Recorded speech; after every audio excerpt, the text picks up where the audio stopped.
We dunked all their beaks in the water, so they know where to get it from now. They're all thirsty. They were shipped with a couple of apples, which are pretty much dry at this point.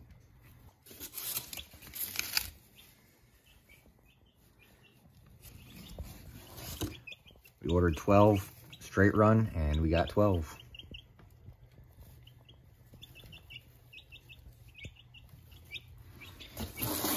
But the brooder's all set up in the garage. We have a heat pad on the back, like these over like the heat lamps. So we just have it propped up in there. And then this is just a 50-gallon tote. Food's over there. And as they grow, we can suspend it more and more. If you leave it on the ground like that, they're going to traipse through it and drag chips in there and perch on it and poop in there. So once they get a little older, you can't really do much when they're younger, but once they get older, suspend it and they're less likely to walk through it as much. They're still going to try and perch on it though. But they're looking good, so we're going to let them get acquainted with their new surroundings and check on them later.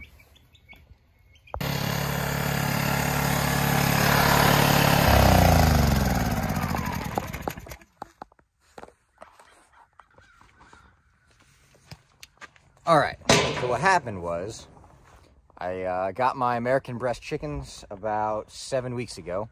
They're fully feathered out, so I moved them out to the farm, and I put them in this chicken tractor, which if you watch the channel, you recognize that's the first chicken tractor I built and then hauled out here on a trailer.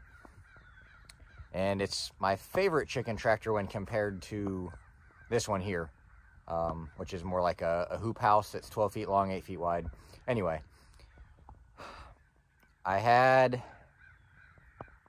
3 of my chickens expire on me, and I found them yesterday. One of them, how do I say this without being too graphic? Part of its body was pulled through the chicken wire and missing. And the ground was disturbed around it, and after a bunch of investigating with a flashlight, I couldn't figure out what it was. I think I figured out what it is today, but to deal with that, we're surrounding the rest of this chicken tractor with metal. This is metal left over from the shipping container, the shipping crate that the roll-up garage doors for the barn came in, which is, it's the same material the roll-up doors are made out of. It was probably just like scratch and dent stuff when they manufactured. So it's super useful. I held on to it for something just like this. The quick solution was to go grab a bunch of wood last night because it was getting late and cold and I had lost daylight, so I was operating under a flashlight. So I just went and grabbed wood from the wood pile and stacked it around, as well as these bags of leaves that I scavenged from a neighborhood. But anyway, so this is the plan. We got the one side done. This side is pretty much done. We got to do 3 separate pieces on the front, one here on the outside. We're going to do one here on the outside, and then we're going to put the other one on the inside so that when the door opens, because of the raised ridges, I don't want it to contact each other and then not let me open the door up all the way. So that's the plan there. One more on the back, and then we'll be pretty secure. There is a slight gap over here. It shouldn't be an issue. If it is an issue, I'll lay a piece of wood down until... The only problem is, I think, that I'm worried about is these chickens bedding down. They don't get up on the roost pole yet. And I'm afraid that they bed down against the edge here, and then they become susceptible to little predatory hands reaching in and grabbing them. But I don't think it's going to be a problem with this little gap. That gap from the outside, it's less than an inch, about maybe an inch at the highest point. But on this side, I found it more important to tuck it up under this so that the rain runs off and gives them a completely dry side. And this side, I didn't bring the metal down because I want to allow some airflow through here as they get bigger and we get warmer weather. Maybe it doesn't make sense. It doesn't matter. This is what I'm going to do. So once we get these on, the chicks will be a lot safer. But we just cut this panel here on our trusty sawhorse. Also our trusty trash can as of late, the John Deere Gator.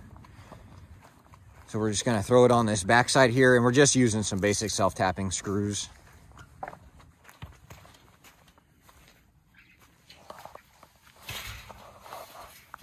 We just threw these bags of leaves out that you guys saw earlier. Just kind of spread them out and all this, spread them around in all this old char that I'd spread out from some, burning off a lot of these trees that used to inhabit this field. And the sheep are digging them.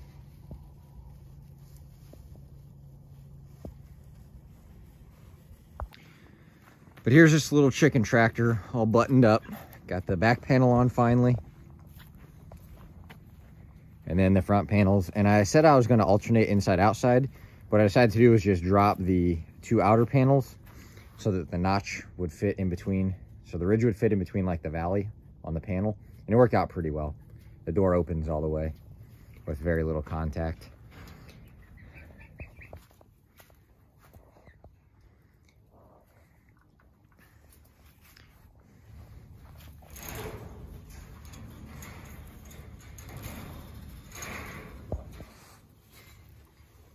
They're enjoying their new humble abode. I left one bag of leaves in here as just kind of like a thermal block. The tin should block the wind from them, but that'll just kind of help maybe retain a little bit of heat. And then they've been hanging out in that Rubbermaid I turned on its side, and then that wood thing on top. That used to be under the tub, and there's like a dog door cut into the tub. But that's behind here is where the 2 chickens got stuck when that was on the bottom. And then this was turned upright. So we've done away with that whole thing. We're not going to deal with that again. And so they seem to be hanging out in there. And I'm anxious for them to get big enough to get up on these roost poles, which they should be pretty close. I set them up there last night and they just kind of hung out and then flew back down. So I just don't think we're there yet. But they're getting pretty big. Even the past week since I brought them out here, they've definitely grown quite a bit.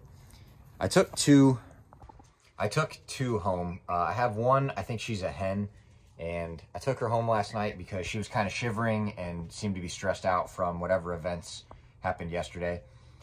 So I took her home, and then I grabbed a rooster, or what I think to be a rooster.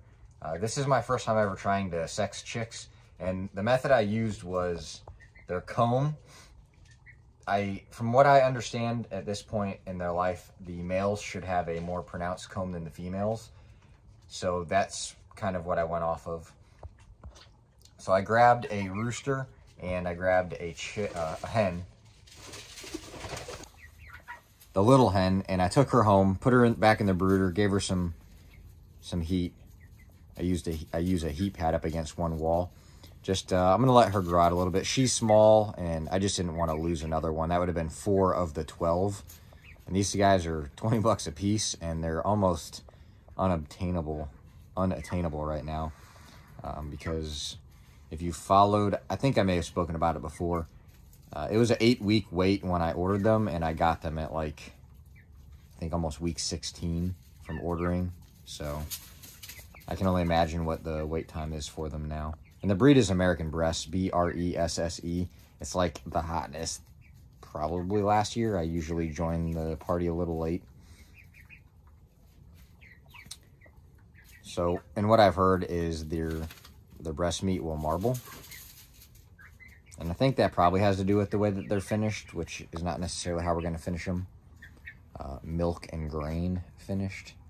So, we'll see. I'm going to breed these out a little while. And maybe bring something to market with them. Fertilized eggs, or I don't really want to deal with chicks. And I don't want to deal with shipping chicks as the deal. State inspections and all the mess that comes with that to do it the right way. Another thing we'll talk about is the water pans. I had the waters that were Lowe's buckets and little cups that auto-filled, and I came out here one day and they had frozen over, and it kind of busted. It didn't break them, but it pushed the cups out, so one of the 2 waters, not in this chicken tractor, but the other chicken tractor with the bigger hens, it had drained itself. And that's kind of a scary thing, being that I only come out here every couple days during the week, because I don't want my chickens to be without water ever. So we've transitioned, because of the cold weather, getting down in the 20s at this point, which is obviously well below freezing. So we transitioned to these kind of feed pans. It's like a flexible rubber, I think. And even when the water freezes up, it's not gonna break these because it's a rubber compound. And then they'll just thaw out throughout the day, if they even freeze up.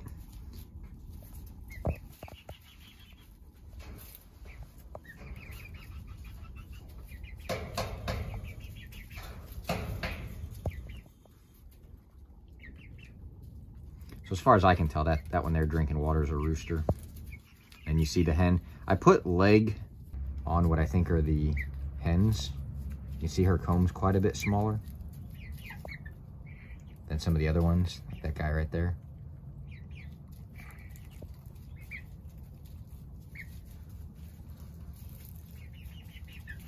And I don't know if I'm gonna leave those bracelet things on them or if I'm gonna take them off eventually. They don't seem to mind them, but I just like to be able to know which ones are hens when they get a little bit older in case I ever decide to separate them.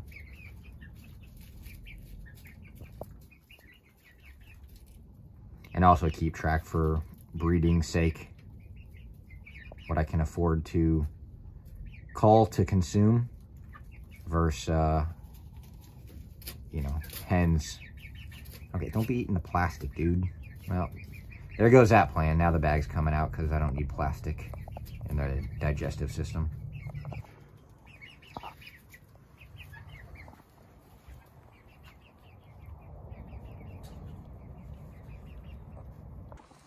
So I hope that problem is solved because I can't really afford to lose anymore. I was originally only gonna buy 6 and I ended up changing my order within like 10 minutes to 12 when I ordered them for fear that I wouldn't end up, I need obviously at least 1 rooster and 1 hen.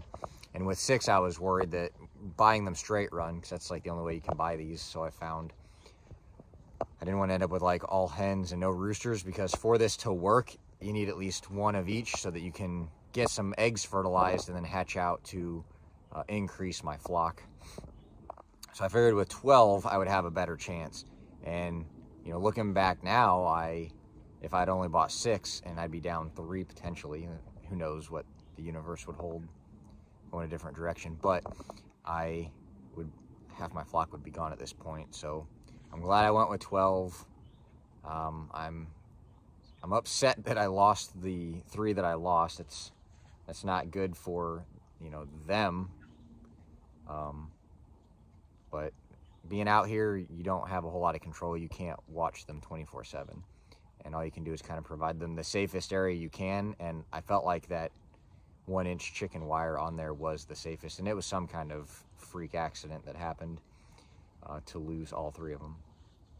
But I think we've got it fixed. And I don't think we'll have a problem going forward with that chicken coop and being able to protect those chickens. So we'll just spin the camera around for a little bit now and we can watch the sheep go through these leaves.